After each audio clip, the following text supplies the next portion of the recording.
Sejam bem-vindos a mais um mergulho aqui no Odisseia Textual.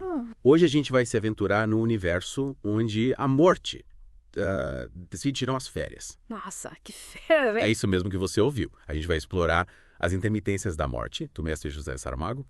E para me acompanhar nessa jornada temos a presença ilustre da expert em Saramago. Olá, pessoal! Prazer de estar aqui para desvendar essa obra-prima com vocês. Que legal.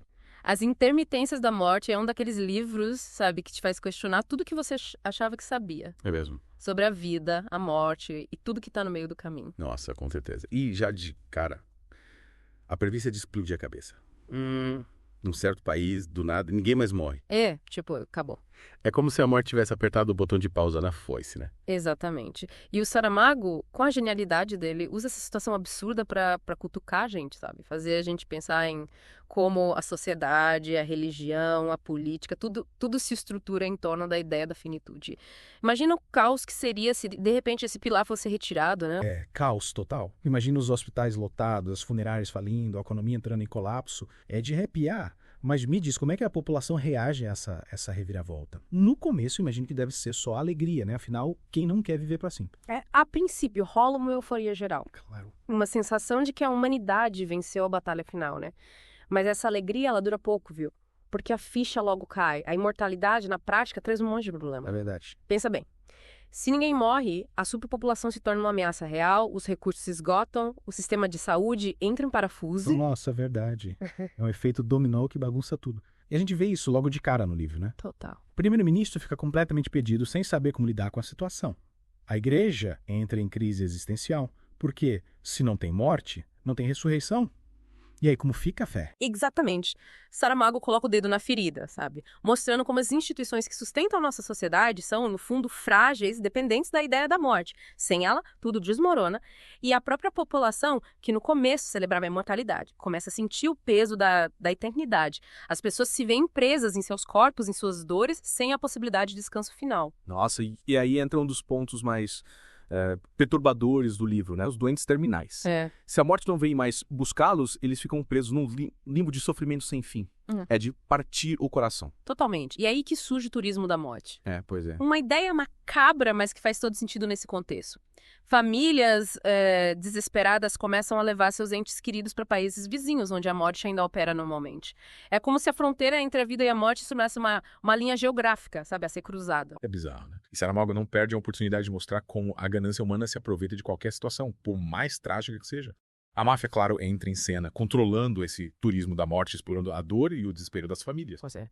Saramago usa ironia e humor ácido para expor as contradições da natureza humana, né? A imortalidade, que parecia um sonho, se transforma num pesadelo. Um palco para ganância, corrupção.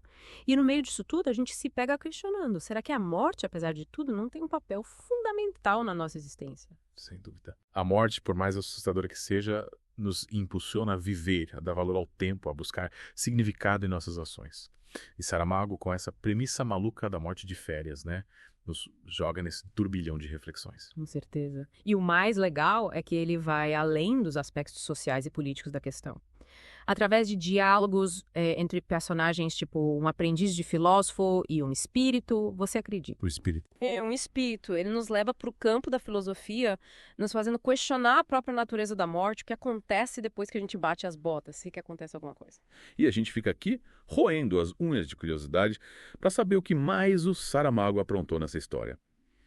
Mas por enquanto, vamos fazer uma pausa para respirar e digerir tudo o que a gente já descobriu. Na próxima parte, a gente volta para desvendar os mistérios da segunda metade do livro. Até lá.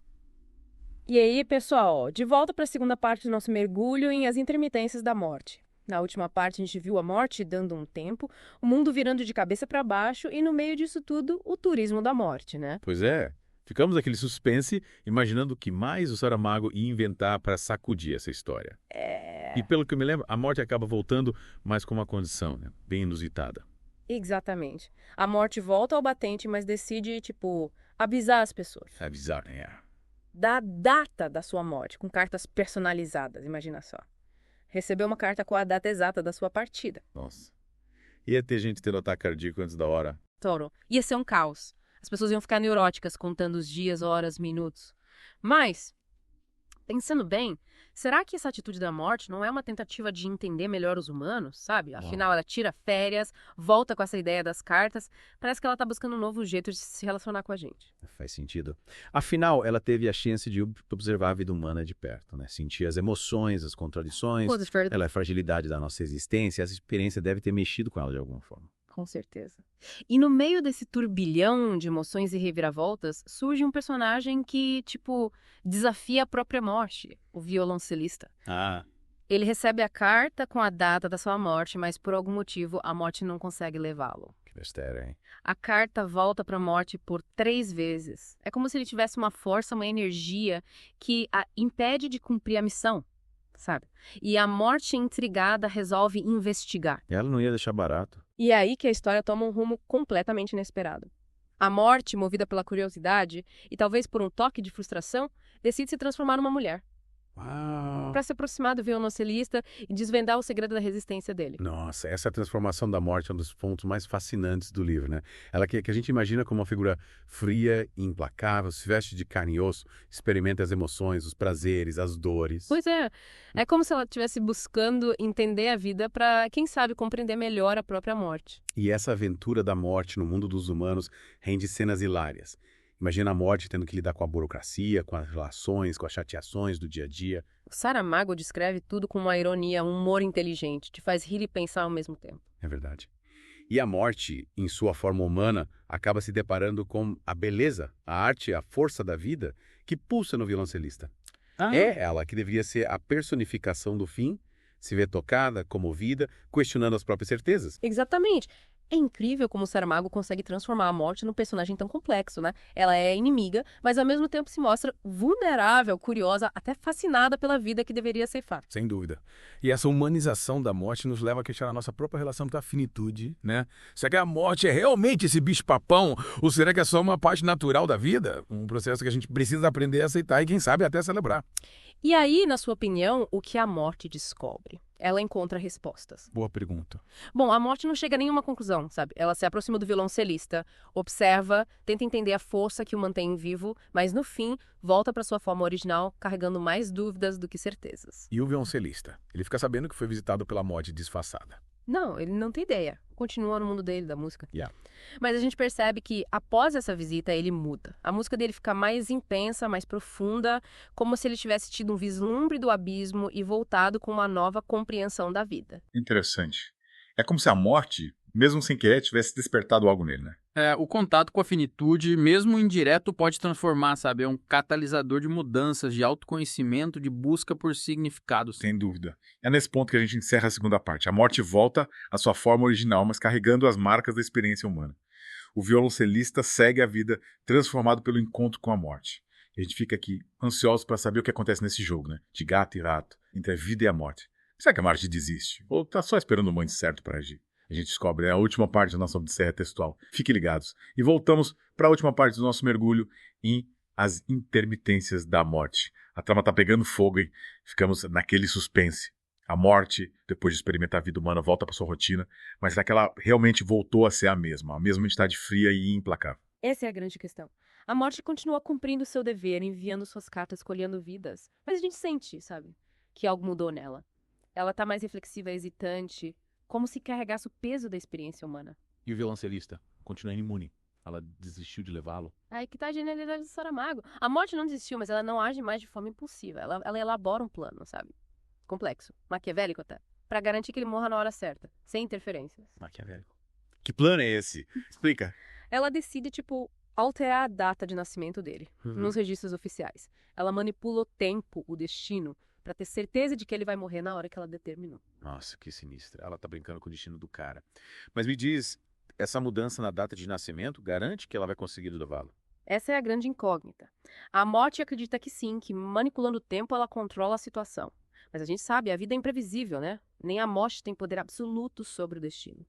E o violoncelista? Ele percebe essa manipulação, desconfia de alguma coisa. Ele não tem a menor ideia do que está acontecendo. Continua compondo, ensaiando, tocando, com a mesma paixão. É como se a música fosse um escudo, sabe? A forma dele de transcender o medo da morte. E a morte? Fica só observando, esperando o momento certo. Exatamente. Ela se torna uma espectadora da vida dele, acompanhando seus passos, seus concertos, suas alegrias, tristezas, presente, mas ausente como uma sombra. Que tensão. E essa observação constante não afeta. Claro que afeta. A gente percebe que, ao observar o violoncelista, ela se confronta com a beleza, a fragilidade, a intensidade da vida humana.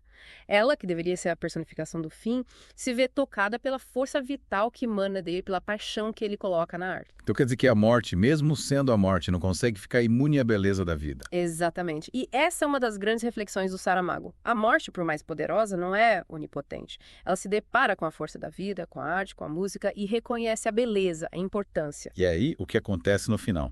Ela consegue levar o violoncelista. O final é ambíguo, sabe? Aberto para interpretações. A gente vê a morte se aproximando, pronta para cumprir sua missão. Mas no último momento, ela hesita. Parece dividida entre o dever e compaixão. Nossa, que suspense. Mas e aí, ela leva ou não leva? O Saramago deixa essa dúvida no ar. Nos convida a refletir sobre a natureza da morte, o poder da arte, o mistério da vida. Cada leitor tira suas próprias conclusões. É de roer as unhas. Mas essa ambiguidade faz sentido, né? Afinal, a morte é um mistério para todos nós. E o Saramago mostra que nem ela tem todas as respostas. Exatamente. As Intermitências da Morte é um livro que provoca, que faz pensar, questionar nossa certeza sobre a vida e a morte. E a gente se vê diante de um espelho, refletindo sobre a nossa finitude, sobre o legado que a gente quer deixar. E com essa reflexão, a gente encerra o nosso mergulho em As Intermitências da Morte. Esperamos que vocês tenham curtido a viagem. E para quem se interessou, o link para comprar o livro está no primeiro comentário fixado. Até a próxima, pessoal. E continuem mergulhando com a gente aqui no Odisseia Textual.